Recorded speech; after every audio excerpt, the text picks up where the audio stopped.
Veliki broj sveštenika i monaha je imao priliku da razgovara sa pokojnim patrijarhom Pavlom. Po prirodi je bio tih i povučen, pa je zato uzak krug onih kojima je poveravao informacije o budućim događajima. Dokumente koji svedoči o budućnosti čuva na Kosovu monah Jovan Sinđelić. Ti spisi se iz bezbednostnih razloga premeštaju svakog meseca. Trenutno su locirani u manastiru Pečka patrijaršija, a u vidu njih ima samo par ljudi koje je sam patrijarh odabrao. Jedan deo spisa upozorava na završne dane Srbije i Evrope po svedočenju monaha Jovana. Poslednji dani će posebno biti krizni za Srpsku pravoslavnu crkvu, jer će izgubiti poštovanje od vernika. Modern stil života povući će sve tradicionalne vrednosti, a ateizam će uzeti maha.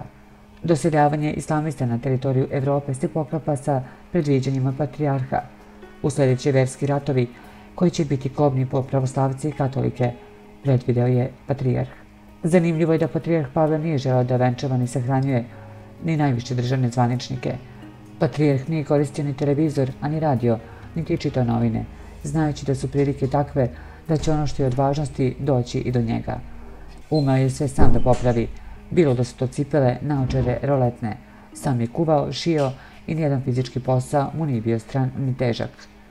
Pavle je također napomenuo više puta da će Kosovo biti vraćeno Srbiji, jer ga iz nekog razloga Albanci više jednostavno neće hteti, a prema rečima monaha Jovana to je već počelo da se dešava masovnim odlaskom Albanca s Kosova.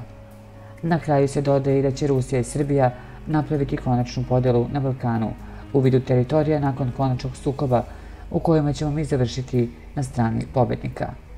Podsjetimo, patrijarh Pavle rođen je kao Gojko Stojčević, a 1948. godine zamonašio se u manastiru Blagoveštenje. Odrastao je sa tetkom po ocu koji je mnogo voleo i koja mu zamenila roditelje. Imao je želju da postane lekar.